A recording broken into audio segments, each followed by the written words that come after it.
ang kanyang sniper rifle para sumalakay mula sa malayo. Bahagya siyang nagmintis dahil napakabilis ng lumilipad. Ang baluktot na bakal na ilong ay nagpagalit palalo dito. Anong ginagawa nyo? Naglakas loob kayong barilin ako. Anong ginagawa nyo sa pera ko? Galit na ako. Muli itong sumugod na may bilis ng isang palaso. Sa pagkakataong ito, nakatutok ito sa Chief of Police, ngunit bago pa man makarating ang mga kuko nito sa kanya, hinarang na ito ng isang stick.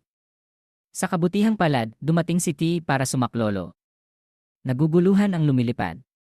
Hindi niya akalain na may makakaharang sa kanyang atake.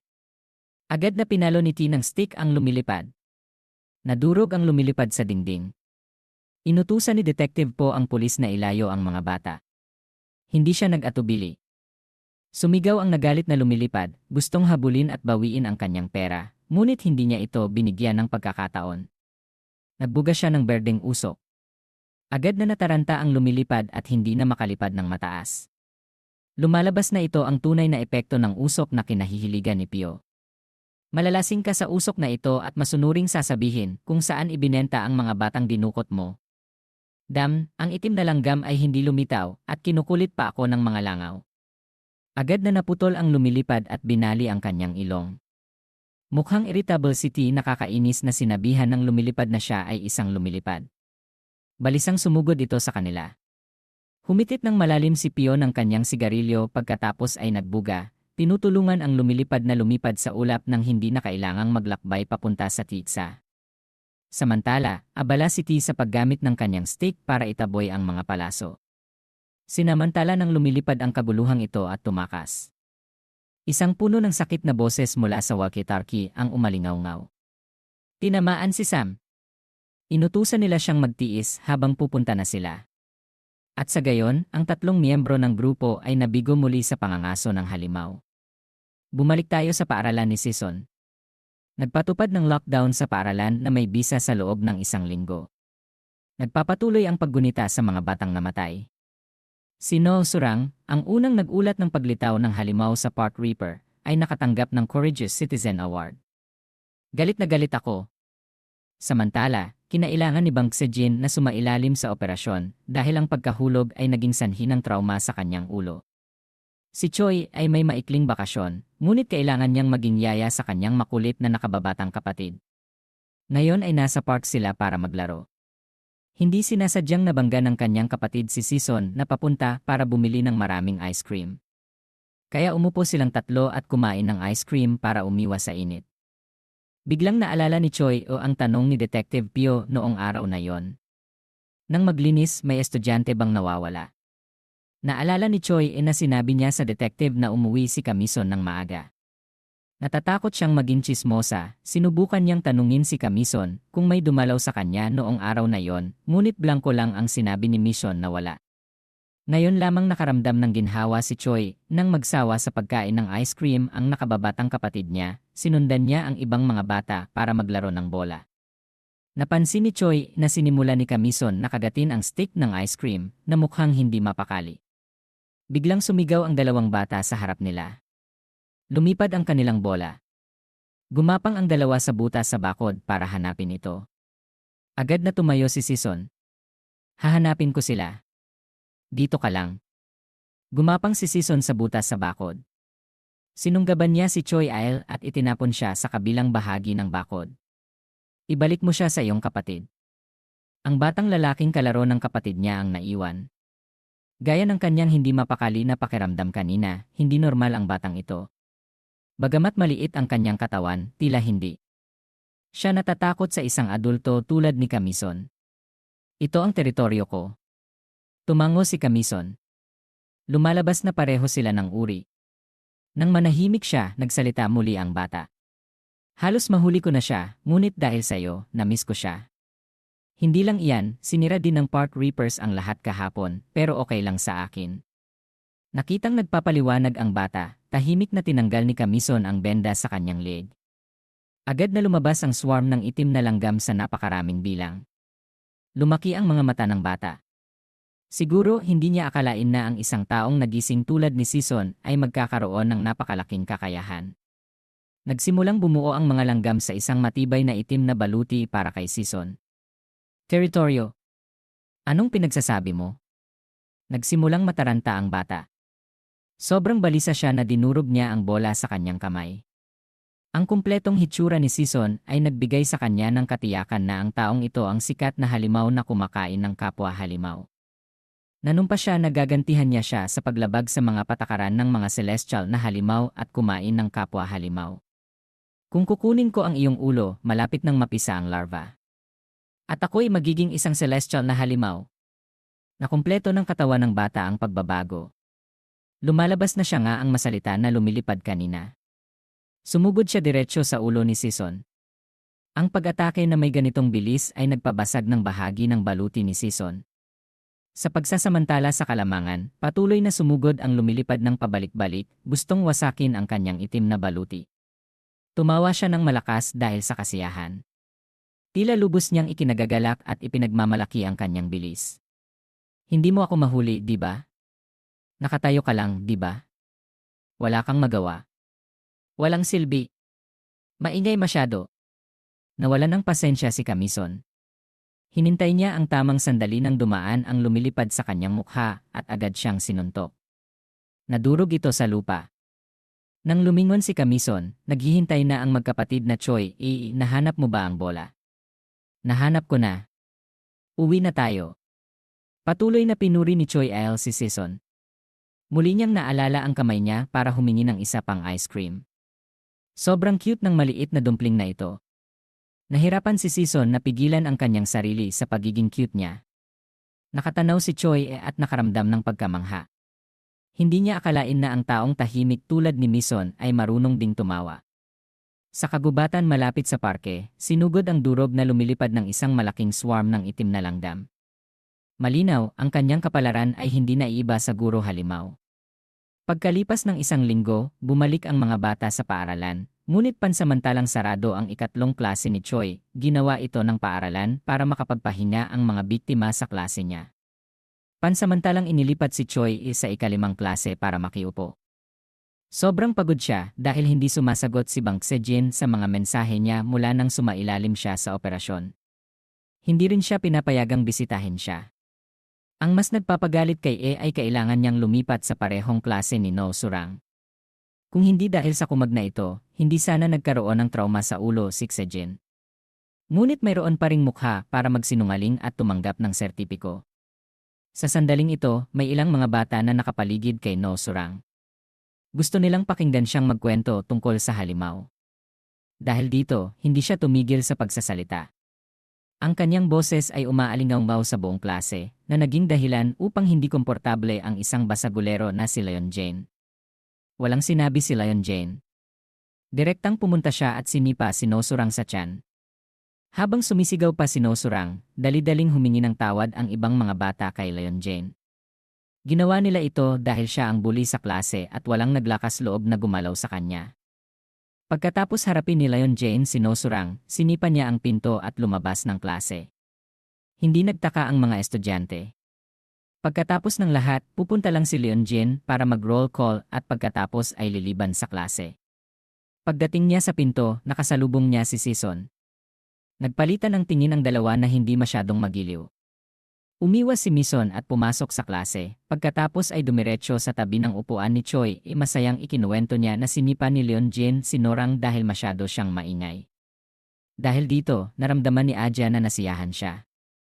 Walang interes si Season sa kwento.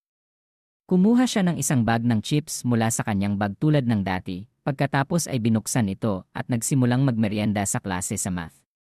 Biglang nakaramdam ng hindi pangkaraniwan si Season. Nang makita niya ang hitsura ni Season, akala ni Choi ay gutom siya, ngunit sa totoo lang, nakaramdam si Season ng halimaw. Sa kadahilanang iyon, nang tumunog ang bell, nawala si Mison. Gusto sanang yayain siya ni Choi na kumain, ngunit nang lumingon siya, wala na siya. Tumalon si Camison sa pader at tumakbo na may bilis ng isang palaso. Nagkataon, sina Detective Pio at UI. Malapit din sa paaralan sa sandaling ito, hinahanap ang lumilipad. Habang papunta sa kanto, nabangga sila ni Camison. Ngunit nagmamadali siya na hindi na siya lumingon para tingnan sila, lalong hindi na humingi ng tawad. Sinundan ni Ki si Sison at sinabing, sigurado akong isang tambay siya. Paano mo nalaman na isa siyang tambay? Karanasan lang. Iyon naman, hindi lang sila naglilibot-libot para hanapin ang baliw na lumilipad. Dumating sila sa paaralan para hanapin ang estudyanteng nawawala noong naglilinis sila. Mukhang nanghihinayang si Choi na sinasabing umuwi siya dahil nagugutom siya. Sa sandaling ito, namula si T, hindi kaya ang tambay na nabangga sa atin kanina. Walang magawa si Pio. Kumuha siya ng calling card ng Park Reaper mula sa kanyang bulsa at ibinigay kay Choi pagkatapos ay binilinan niya siya ng maingat na ibigay ito sa kaibigan niyang iyon. Matapos magbilin, nagpunta sila sa ospital kung saan ginagamot si Sam. Tinitigan ni Choi ang calling card. Hindi niya akalain na ang uncle na naninigarilyo na mukhang lasing ay ang pinuno ng halimaw. Kasabay nito, natagpuan na ni Sison ang isang desyertong ilalim ng tulay. Gaya ng inaasahan niya, may lumitaw na halimaw dito. Isa itong praying mantis. Gayunpaman, ang kanyang hitsura ay napakapangit. Anuman ang layunin ng kalaban, pagdating ni Kamison, nagmadali siyang sumugod para mauna siya. Gusto niya itong suntukin bago gawin ang anumang bagay, ngunit hindi niya akalain na ang praying mantis ay hindi madaling talunin. Ang suntok ni Sison ay madaling naunawaan, at nagkaroon din ito ng mas maraming kamay kaysa kay Sison. Sa kadahilanang iyon, sa isang segundo ng pagpapabaya, nakaramdam siya ng sakit na tinamaan. Nang makita ng praying mantis na hindi siya nakikipaglaban, ngumiti ito ng may kasiyahan. Ang kanyang mga kamay at paa ay hindi tamad. Muli silang naglapit sa isa't isa. Sa pagkakataong ito, tinamaan ni Sison. Ang suntok niya ay napakalakas kaya nilabo, nahilo at kumulog ang kanyang mga tainga. Ngunit sigurado si Kamison na hindi niya kailangan uminom ng blood-boosting medicine dahil ang paggalaw na ito ay parang sinasadya at hindi dahil tinamaan siya. Kaya't sinubukan niyang magmasid muli at natuklasan na may itim na langgam sa ulo ng kalaban na nakabitin sa ere. Para linawin ang kanyang pagdududa, naghagis si Sison ng swarm ng itim na langgam sa kalaban. Dumikit ang mga langgam sa praying mantis at nagsimulang umakyat sa ulo nito. Nagsimula silang umaakyat sa itaas na parabang umaakyat sa ere. Ngunit sa totoo lang, dumidikit sila sa napakanipis na sinulid na konektado sa katawan ng praying mantis. Ang itaas na dulo ng sinulid na ito ay pumapasok sa kisam. May isa pang halimaw. Nang malapit nang mailantad ang kanyang sarili, kusang pinutol ng kakaibang halimaw ang mga sinulid na iyon. Kaagad na lumambot ang katawan ng praying mantis at bumagsak sa lupa. Pumunta si Sison para siya sa atin. Nalaman niya na ang mga sinulid na iyon ay parang puppet control device, ngunit bago pa niya maunawaan, biglang lumingon ang malambot na praying mantis at tumingin diretsyo sa kanya. Pagkatapos nito, ibinuka nito ang kanyang bibig na naglalantad ng isang baril. Alam ni Sison na may mali, ngunit hindi na niya maiwasan. Ang baril na iyon ay hindi ordinaryo.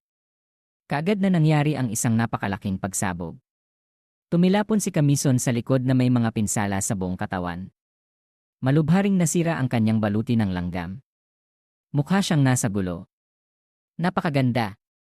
Isang masayang boses ang narinig. Itim na langgam. Ang dalubhasa sa pangangaso ng kapwa halimaw.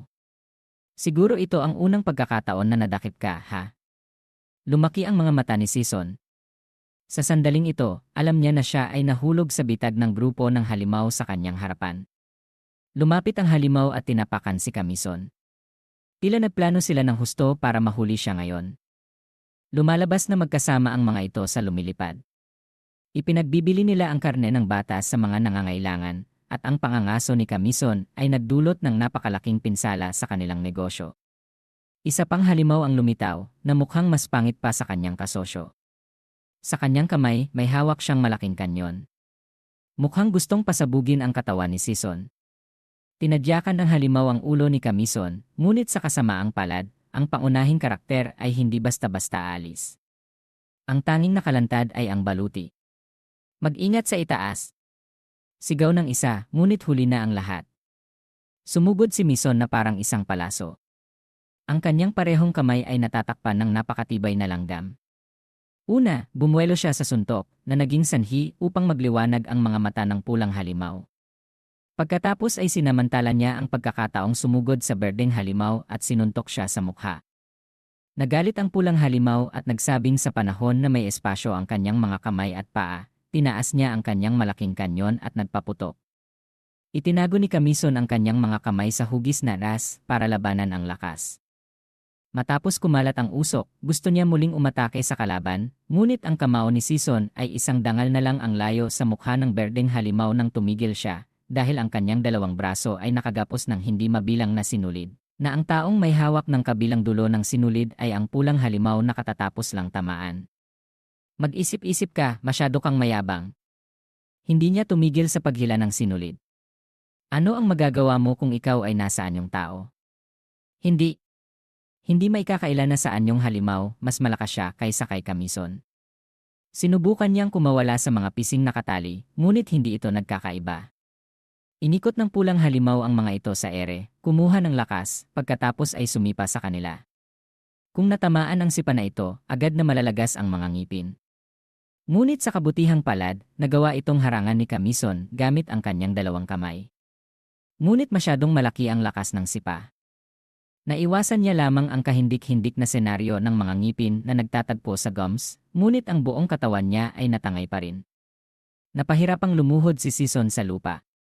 Ang baril ng pulang halimaw ay nakatutok na diretsyo sa kanyang ulo. Sa tamang sandali na ito, lumaki ang mga mata ni Sison at nagbigay ng isang pamilyar na utos. Lumipat! Ang swarm ng itim na langgam ay agad na lumipat mula sa katawan ng baluti papunta sa kanya. Tapos na ang pangangaso. Walang emosyong nagpaputok ang halimaw na itim, na may kasunod na pagsabog na gumimbal sa mundo, kung saan bahagi ng tulay ang natangay. Malinaw, nagkamali ang atake dahil dumating na si D, ang bully ng Park Reaper.